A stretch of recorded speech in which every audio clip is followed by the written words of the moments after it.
같이 살펴볼 성경 본문 말씀은요, 욥기입니다. 욥기 13장 20절에서 28절 같이 보겠습니다. 욥기 13장 20절에서 28절입니다. 같이 읽겠습니다. 오직 내게 이 두 가지 일을 행하지 마옵소서. 그리하시면 내가 주의 얼굴을 피하여 숨지 아니하오리니 곧 주의 손을 내게 대지 마시오며 주의 위엄으로 나를 두렵게 하지 마실 것이니이다. 그리하시고 주는 나를 부르소서. 내가 대답하리이다. 혹 내가 말씀하게 하옵시고 주는 내게 대답하옵소서.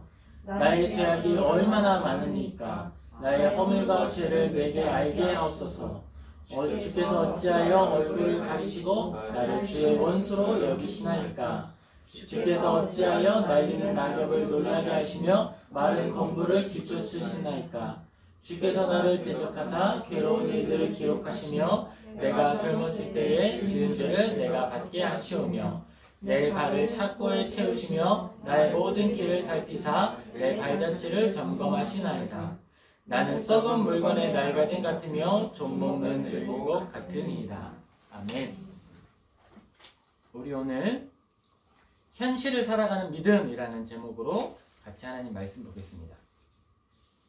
자, 우리가 하나님의 말씀을 읽어가고 있습니다. 자, 우리 혹시 여러분 중에 성경 읽기를 멈추시거나 이만하면 됐다 포기하신 분 있으십니까? 없으시죠? 네, 아멘입니다. 혼자 묻고 혼자 답하죠. 여러분 좋은 소식이 있어요. 뭐가 좋은 소식일까요? 벌써 한 해의 반이 지나갔습니다.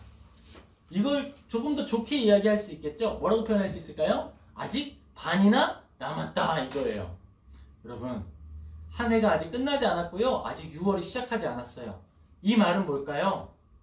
다시 성경 읽기를 시작해도요, 절반은 읽을 수 있다는 거예요. 놀랍지 않습니까, 여러분? 다시 시작할 기회가 주어졌다는 거예요. 다시 시작하고 다시 주님 앞에, 주님의 말씀 앞에 나아가는 성도님 되시기를 예수님의 이름으로 축복합니다. 아멘. 네, 바로 그 중간의 시작, 그 시작점에 우리가 마주해야 하는 성경, 바로 욥기죠. 욥기는요, 하나님이 살아계시다라고 하는 것을 우리에게 보여줍니다. 할렐루야. 아멘. 아멘. 하나님은 살아계십니다.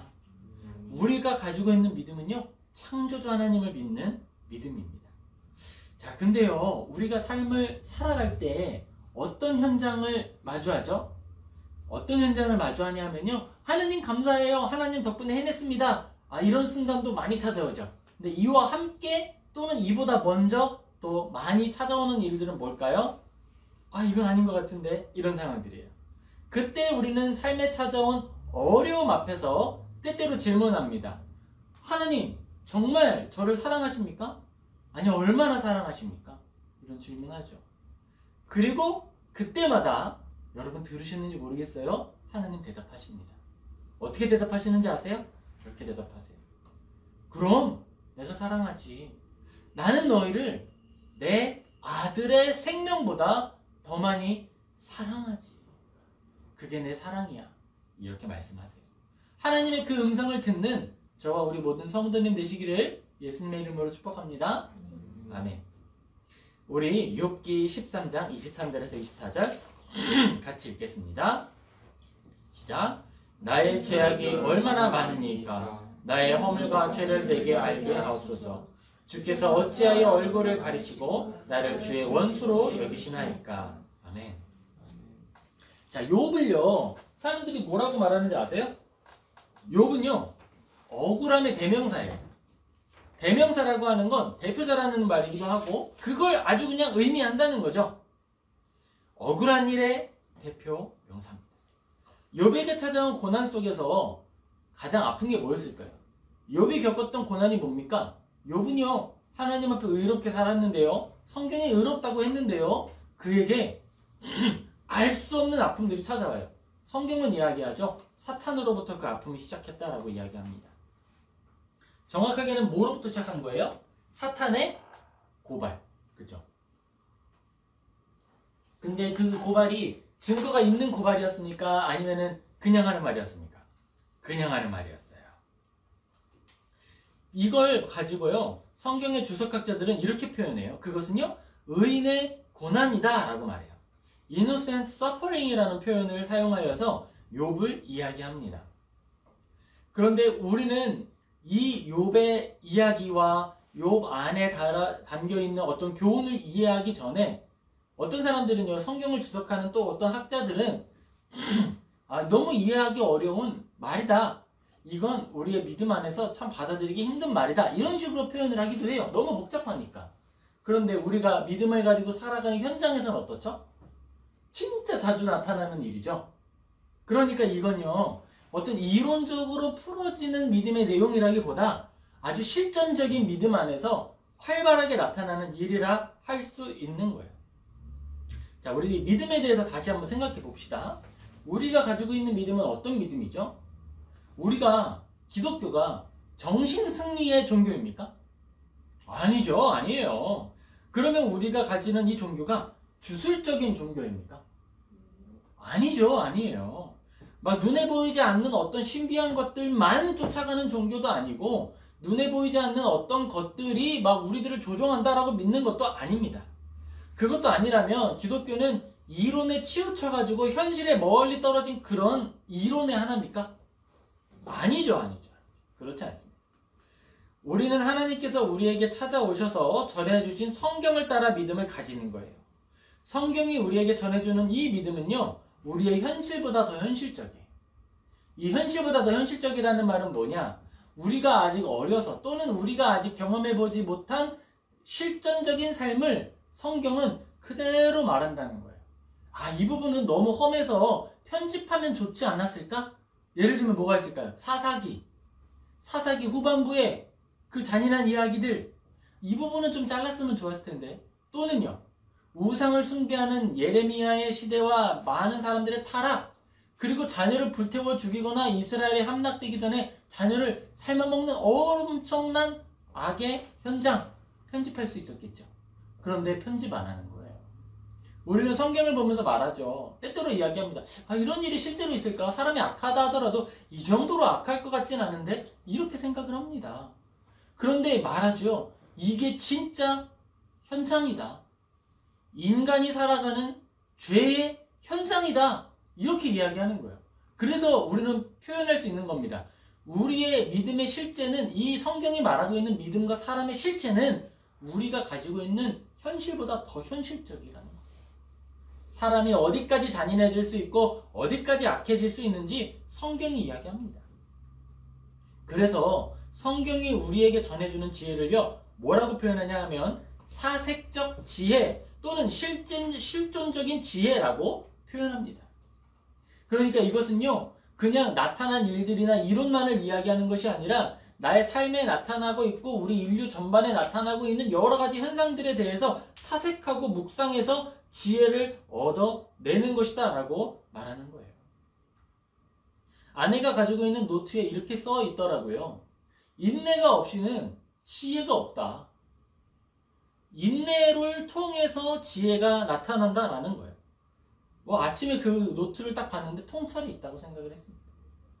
지금 욥이 우리에게 전해주는 것은요, 그냥 피상적인 하나님 너무 좋아요, 샤방샤방한 어떤 궁전 안에서 꽃향기 온실 안에서 믿음을 지키면서 그 온실 안에서 하나님을 찬양하면서 그렇게 살아가는 믿음이 아니라는 거예요.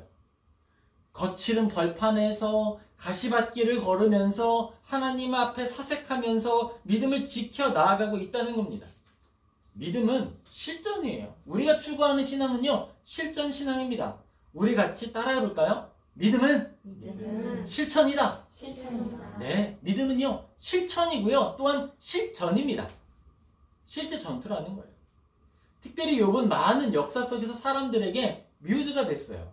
이 뮤즈라는 것은요, 예술과 창작 활동의 원동력이 되었다는 거예요. 왜일까요? 딱 봐도 이건 누가 억울한 상황이에요, 지금? 욥이 억울한 상황이에요. 그렇기 때문에 사람들의 머리가 더 활발하게 움직인다는 거예요.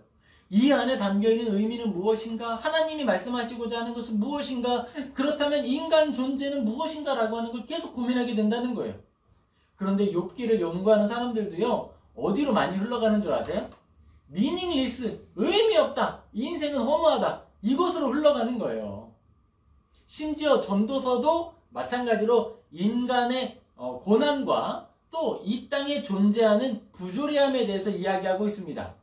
그러면서 말해요. 헛되고 헛되니 모든 것이 헛되다. 결국 또 미닝리스다. 의미 없다. 이쪽으로 흘러가요. 그런데 욥기는 절대 그렇지 않습니다.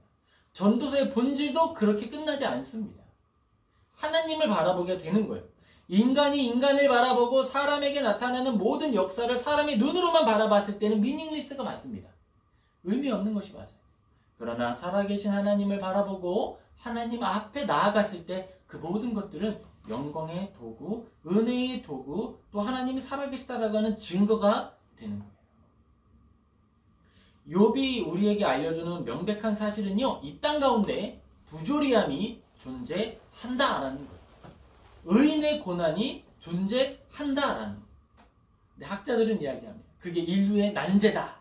이렇게 말해요. 우리가 또 젊은 날을 살아갈 때 또 우리가 가지고 있는 보통의 생각 속에서 우리는 어떤 의지를 가지고 있고 또 어떤 인식을 가지고 있냐면 이 땅은 정의로운 방향을 향하여 운행된다라는 믿음을 가지고 살아갑니다. 그렇죠? 뭔가 강력한 힘과 어떤 강력한 규제들과 사람들의 믿음과 사람들의 신념 속에 정의로운 마음이 존재할 것이다 라고 하는 희망을 가져요. 희망을 가져요. 그런데 진짜 그것이 존재하는가 라고 따져 묻기 시작하면, 그리고 역사의 현장들 속에서 과연 인간의 보편적인 정의로움과 이 역사가 정말 정의를 향해 흘러가고 있는가라고 보았을 때에는 우리는 고민을 하게 됩니다. 왜냐하면 그냥 정의를 향해 흘러간다라고 말하기엔 부조리와 고난이 너무 많은 것처럼 보이기 때문이에요. 그런데 성경은요, 이야기합니다. 하나님 살아계시고 하나님은 정의의 하나님이시며 하나님은 올바른 것들을 수호하신다. 지금 우리 욥은요, 하나님께 물어보는 거예요. 나의 죄악이 얼마나 많으니까 나의 허물과 죄를 내게 알게 하옵소서. 누구에게 질문하는 거예요? 하나님께 질문하고 있는 거예요. 욥이 지금 어떤 뉘앙스로 하나님께 질문했을까요? 이 분위기를 한번 생각해 볼까요? 안 그래도요, 지금요, 욥은요, 억울하죠? 왜냐하면 내가 생각했을 때 내 죄가 잘 안 떠올라. 난 잘 모르겠어. 그랬기 때문에 억울합니다. 그리고 인내하기 힘들어요. 그런데 친구들이 찾아와서 하는 말이 뭐예요? 그들이 가지고 있는 원리 안에서 욥의 삶을 재단하는 거예요. 그래서 욥을 더 힘들게 만듭니다. 욥은 어떤 심정으로 이 말을 했을까요? 이것은요, 하나님이 유일한 변론인이시니까 좀 알려달라라는 거예요. 내가 도대체 무슨 죄를 졌는지 하나님이 알려주십시오. 저 친구들이라고 3명이 왔는데 이 친구들이 위로하러 와가지고 내가 지금 슬퍼하고 있어요. 넘어져서 엄청 슬퍼하고 있어. 무릎에 피가 철철 나고 있어요. 그런데 이 친구 셋이 하는 말이 뭐예요? 멍청이같이 넘어졌네. 아이고 이러면서 웃는 거예요. 그럼 위로가 돼요? 상처가 돼요? 그럼요. 상처가 되죠. 친할수록 더 아프죠. 아유, 바보같이 넘어지고 있냐? 이것도 아픈데 여기가 갑자기 더 아프게 되는 거예요. 욥이 지금 그런 상황이었다는 거예요. 사랑하는 성도 여러분, 우리는 이런 일들을요, 실제로 많이 겪습니다. 아주 많이 겪을 수 있어요. 그런데 이 일에 대하여서 우리가 의미를 발견하고 위로를 말씀으로부터 얻을 수 있기를 예수님의 이름으로 축복합니다. 아멘. 우리가 가지고 있는 이 믿음에 대해서 우리 한 번 더 고민해 보겠습니다. 우리에게는요, 부조리한 일이 찾아옵니다. 반드시 찾아와요. 하지만 그 부조리한 일 자체가요, 신앙을 훼손할 수 없습니다. 여기에 은혜가 있는 거예요. 일단은요, 고난을 이기는 믿음을 갖는 사람들이요, 지성이 탁월한 사람들만 그런 믿음을 갖는 게 아니에요. 이게 중요한 거예요. 지금 욥의 현장, 욥이 살아내고 있는 이 삶의 현장은요, 많은 철학자들과 신학자들, 예술가들에게 뮤즈가 됐습니다. 삶의 원동력이 됐고 예술의 원천이 됐다는 거예요. 그런데 탁월한 사람들에게 어떤 영감을 줄 뿐만 아니라 또 잘 알지 못하는 이들에게도 위로가 되는 거예요. 어떻게 위로가 됐을까요? 1차원적인 위로가 있는 거예요. 그래, 내가 욥보단 낫지. 어떤 사람들에게는요, 그 모든 게 납득이 안 돼요. 그런데 뭘 해요? 근데 하나님을 그냥 더 사랑해요. 그냥 더 사랑하는 일이 있는 거예요. 우리가 가지고 있는 이 믿음은 이해를 통해서 고난을 이기는 게 아니에요. 하나님이 살아계시기 때문에 이기게 해주시는 거예요. 그럼에도 불구하고 제가 왜 이 일을 계속 설명하는 걸까요? 그것은요, 어떤 사람들은 그냥 그렇게 쉽게 못 넘어가. 제가 그랬어요. 저 같은 경우에는 막연하게 믿는 사람들이 너무 부러운 거예요. 왜냐면 나는 그렇게 안 믿어지니까. 그래서 저는 욥기 앞에서 엎드리고 씨름하고 멈출 수밖에 없었어요. 그래서 제가 지금 설명하고 있는 건 믿음이 단단하고 하나님의 손에 확 붙들려서 저는 믿어지던데요? 이런 사람들을 위해서 설명한다기보다 이 고통 앞에서, 이 억울한 욥의 앞에서 자꾸 못 넘어가고 있는 분들을 위해서 이야기하고 있는 거예요. 하나님은 왜 부조리함을 허락하셨고 이 땅에는 왜 부조리함이 있으며 이 원인은 도대체 우리가 어떻게 이해하고 설명할 수 있을까? 자, 그런데요, 분명한 게 있어요. 이 부조리함은 욥을 통해서 나타난 것도 아니고 하나님으로 인해 나타난 것도 아니라는 거예요. 이 부조리는요, 물에 잉크가 퍼지듯이 온 세상에 확산되어 있는 죄와 사망으로 인해서 나타난 겁니다. 욥에게 찾아온 모든 고통의 근원에는 누가 있어요? 사탄이 있어요. 사탄에 의해서 다루어지는 어떤 사람들이 존재하는 겁니다. 그들이 사탄에게 조종되지 않았다면, 사탄의 도구로 쓰임받지 않았다면 욥의 재산을 강탈하는 강도들은 나타날 수 없었고요. 전쟁도 나타날 수 없었어요. 먼저는요, 전쟁이 나타납니다. 욥기 1장 14절에 전쟁이 나타나는 거예요. 그리고 하늘에서 떨어지는 불이 있었습니다. 그것도 하나님이 보낸 게 아니고요, 사탄이 행한 거예요. 그리고 하나님의 영향이 아니라 사탄의 영향력 아래에서 도구적으로 쓰임받은 갈대아 사람들이 있었습니다. 그리고 거친 들의 큰 바람으로 인한 무너짐이 원인이 되어서 욥에게 모든 재난이 찾아온 거예요.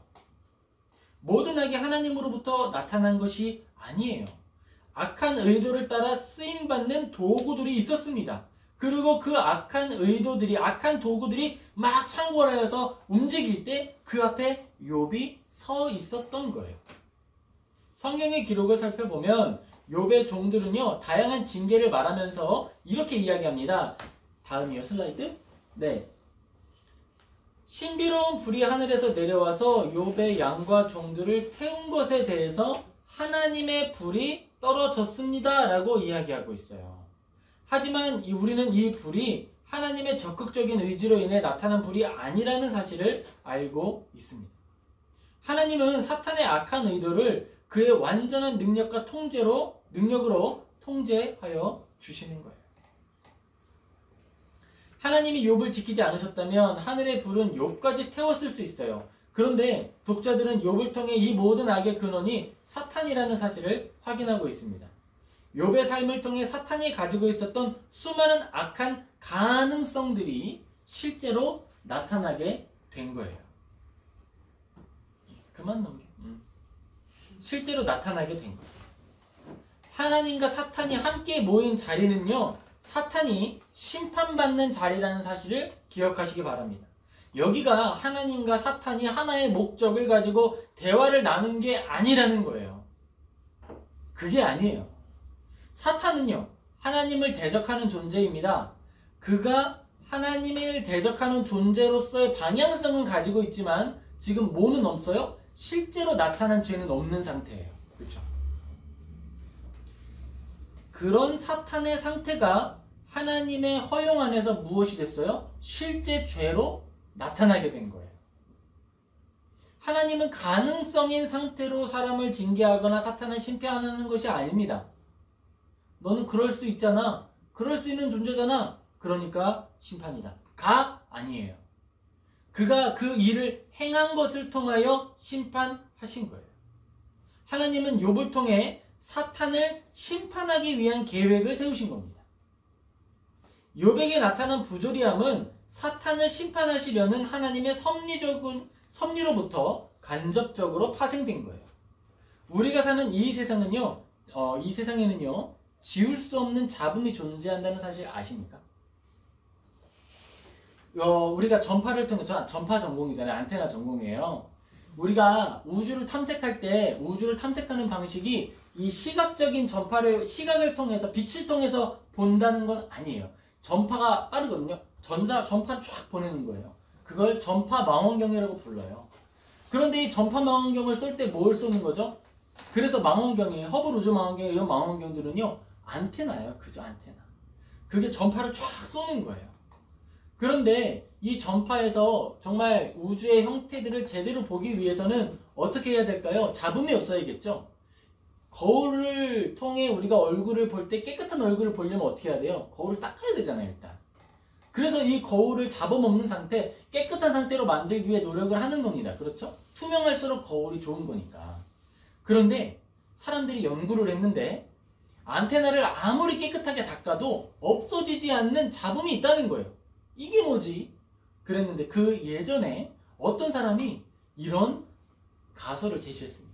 우주는 빅뱅으로부터 시작했다. 빵 터진 게 있다는 거죠.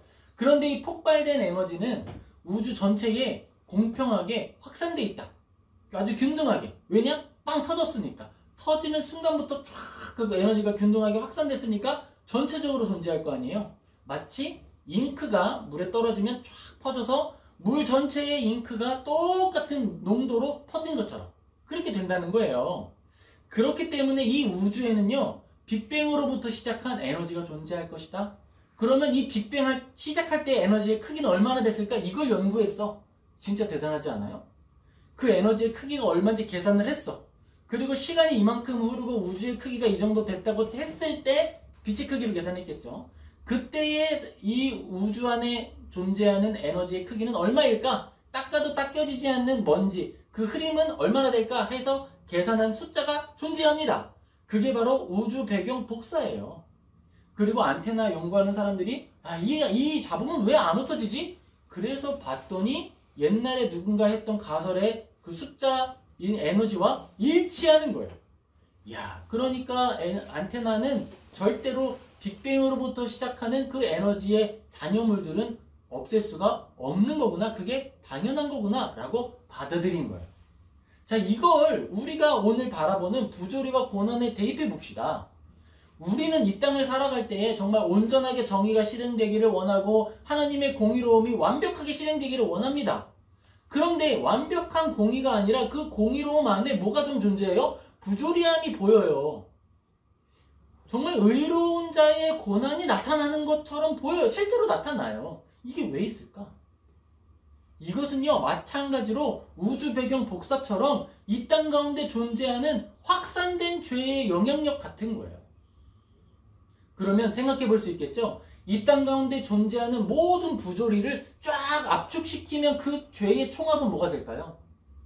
선악과를 먹고 지은 죄의 그 죄의 양이 되는 거예요. 그 순간 딱 먹자마자 어떻게 된 거예요? 죄가 빅뱅처럼 탁 퍼져나간 거예요. 온 우주에. 온 우주에 완벽하게 확산되어서 모든 존재가 다 부패해버린 거예요. 그게 바로 선악과 사건인 겁니다. 그로 인해 부조리가 나타난 것이요. 사탄의 동조와 사탄의 조작함 아래에 놓이는 피조물들이 나타나게 된 거예요. 우리는 의로운 존재였고 하나님 안에 의롭게 살아갈 힘을 가지고 있었지만 우리도 어떻게 됐습니까? 죄와 사망 아래에 팔려서 이제는 그 부조리함 아래에서 신음하고 있는 거예요. 성경은 이야기합니다. 모든 피조물이 이젠 자신들도 구원받기를 원하고 있다. 하나님의 구원 사역을 기대하고 있다라고 이야기하고 있는 거예요. 왜죠? 모든 존재가 그 부조리함, 그 죄의 영향력 아래에 놓여있기 때문입니다. 사람의 일상에 나타나는 부조리함은요, 이상한 게 아니에요. 당연한 거예요. 선악과로 인해 확산된, 선악과로 인해 떨어진 잉크가 확산된 것처럼 모든 운주와 모든 존재에 확산된 죄의 영향력입니다. 그런데요, 놀라운 게 있어요. 뭐죠? 허블 우주망원경과 새로 제작된 많은 우주망원경들은요, 그 잡음이죠. 우주 잡음. 빅뱅으로 시작된 그 우주 잡음. 그것을 개의치 않고 우주 현상을 그대로 관측할 수 있어요. 우리도 마찬가지입니다. 하나님의 정의 활동, 하나님이 정의를 이루시는 것과 하나님의 공의를 이루시는 일들은요, 이 잡음들이 존재하고 부조리가 존재한다 하더라도 왜곡되지 않고 우리에게 관측 가능하다는 거예요. 저 우주를 우리가 보고 우주의 모습이 어떤지 아는 것처럼 하나님의 정의로움이 어떤 모습인지 우리는 알 수 있어요. 그것이 바로 하나님께서 우리의 삶을 지탱하신다라고 하는 증거입니다. 욥이 많은 소득을 얻었을 때 하나님께 쓰임받은 게 아니에요. 욥이 가장 슬퍼하던 그 자리, 부조리함으로 고통받던 그 자리에서 하나님께 쓰임받고 있습니다. 욥이 많은 소득을 얻었던 것은요, 그가 하나님의 동행하는 자로서 누렸던 어떤 상태인 것뿐이에요. 어떤 우주의 별들은 태양으로 부름받고요, 어떤 우주의 별들은 저기 해왕성으로 부름을 받고 또는 비너스로 부름을 받는 거예요. 지구는 지구로 부름받은 것이죠. 그런 거예요. 욥이 누렸던 어떤 영광과 기쁨은 그가 태양으로 또는 달로 부름받아서 쓰임받았던 현장인 것뿐입니다. 그게 그의 상태를 의미하는 게 아니에요. 고린도 후서 12장 10절에 이렇게 기록됩니다. 우리 같이 읽겠습니다. 그러므로 내가 그리스도를 위하여 약한 것들과 능력과 궁핍과 박해와 공고를 기뻐하노니 이는 내가 약한 그때의 강함이라. 아멘.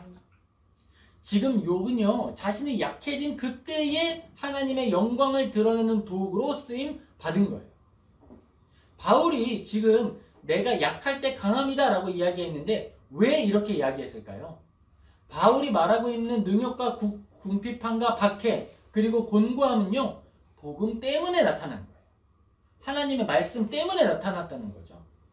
그리고 형제 사랑함과 이웃 사랑함 때문에 바울에게는요, 궁핍과 박해와 곤고함과 능력이 찾아온 거예요. 이것이야말로 기쁨이라고 이야기하는 겁니다.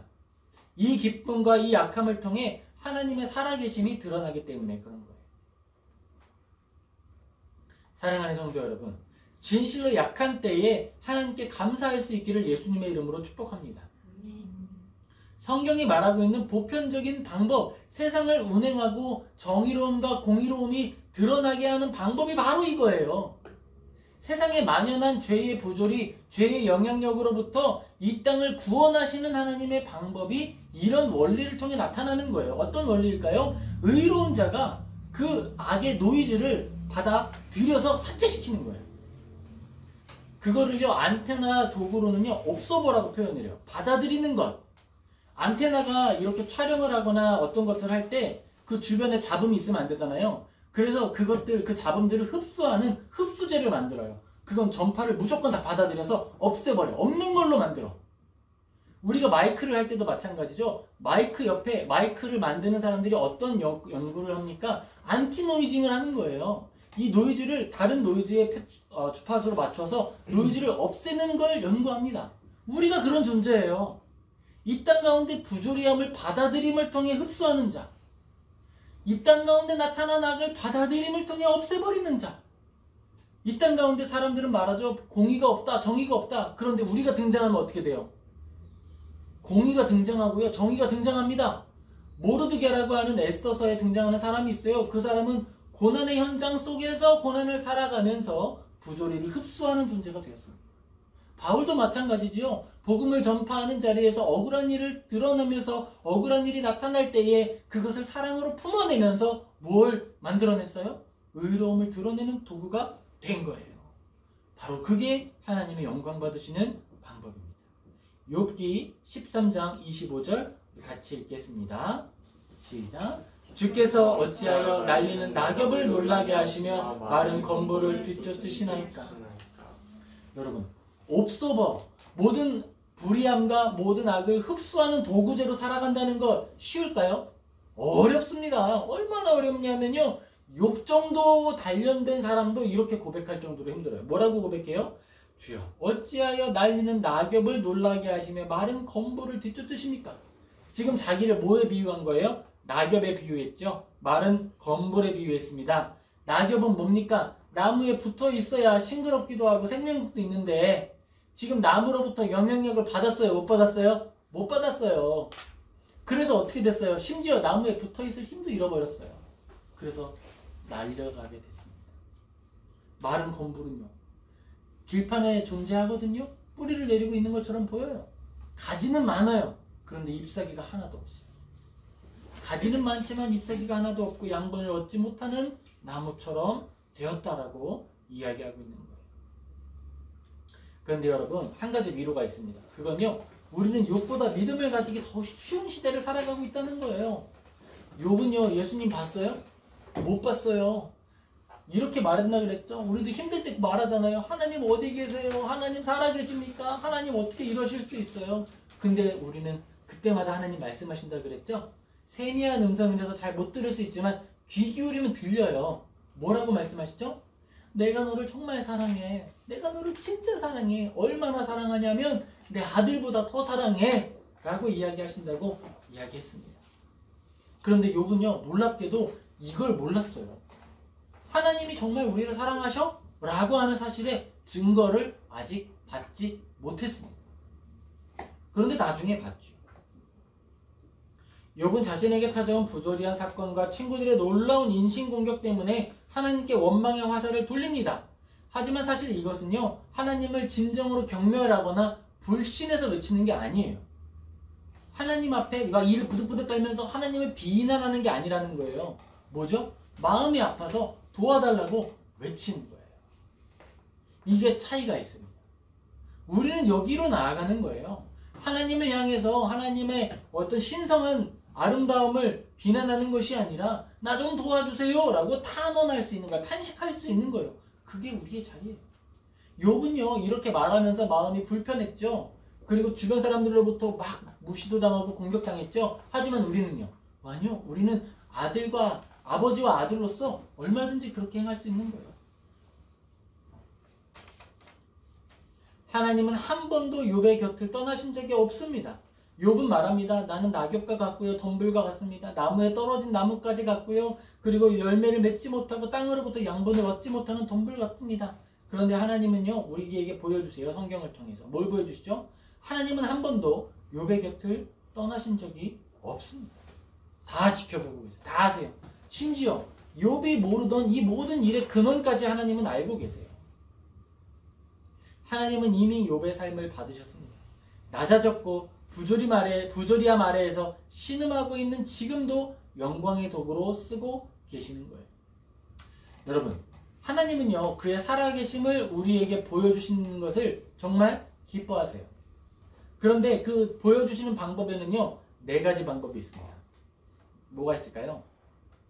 먼저는요, 의로운 사람의 형통함을 통해 하나님 살아계심을 보여주는 걸 기뻐하세요.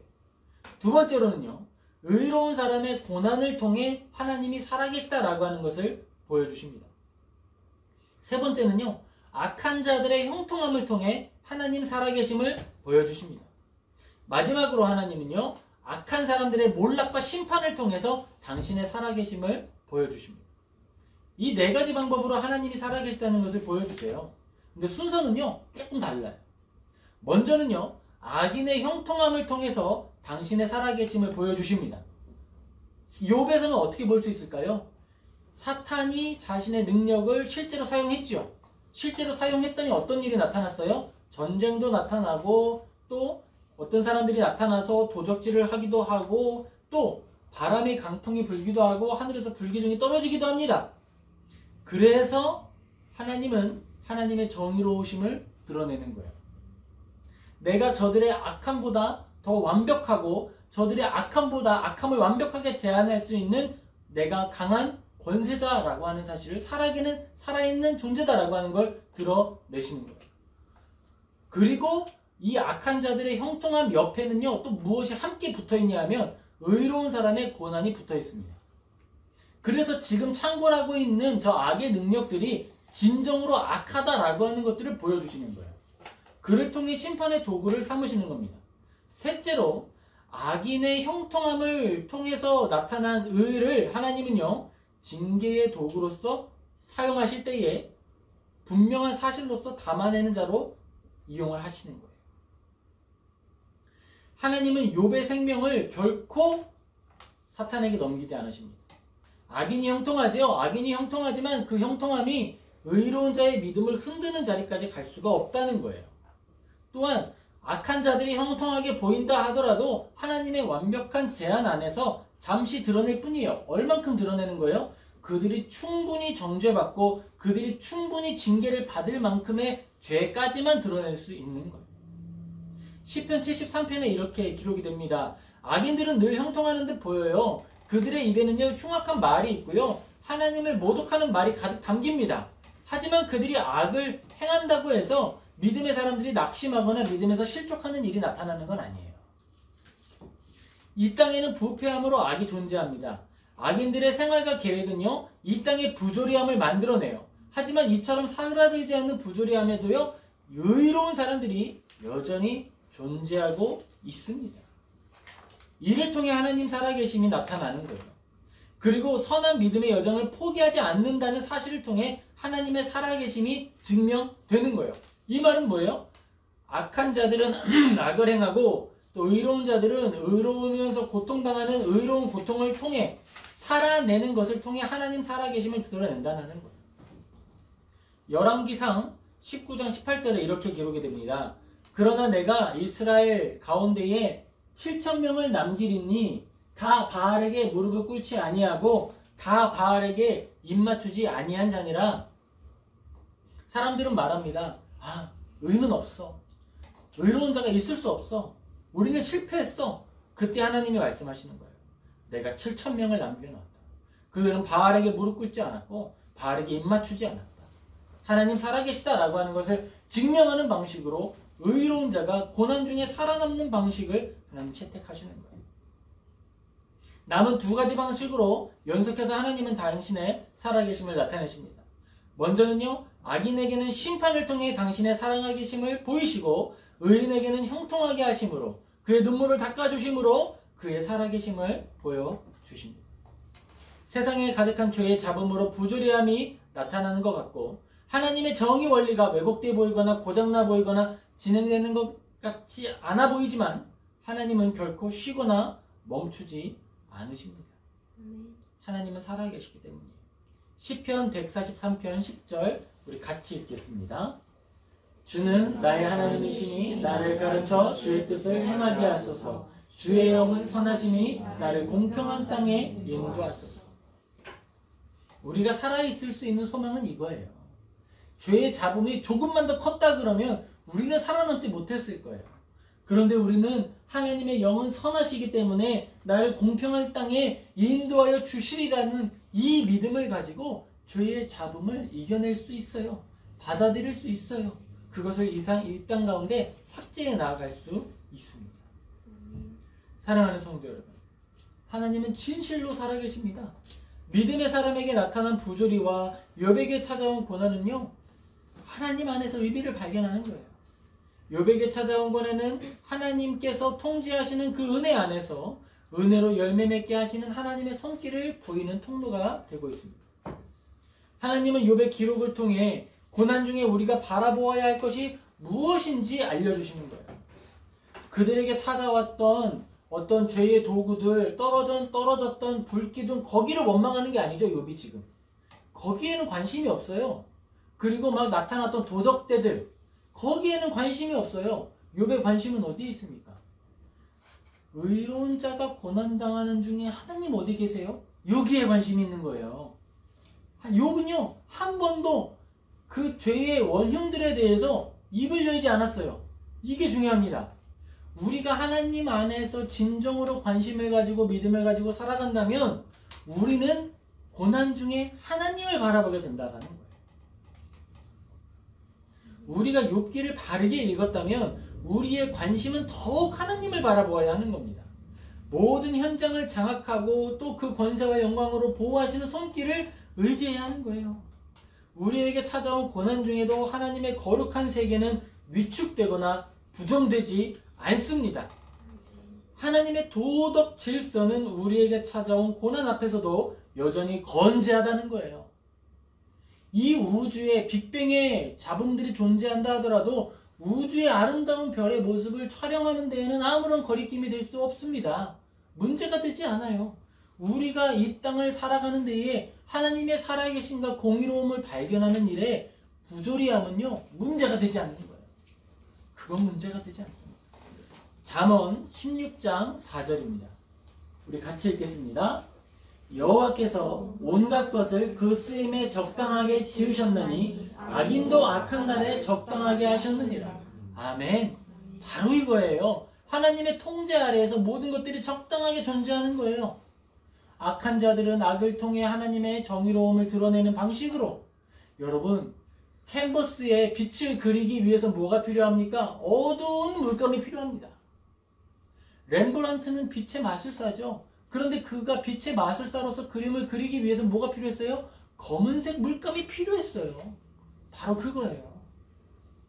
이 땅 가운데 나타난 모든 고난은 살아계신 하나님의 손길 안에서 의미와 가치를 갖습니다. 하나님은 우리 모두를 당신의 거룩하고 완전하시고 선하시고 직접적이고 특별하신 섭리로 지키세요.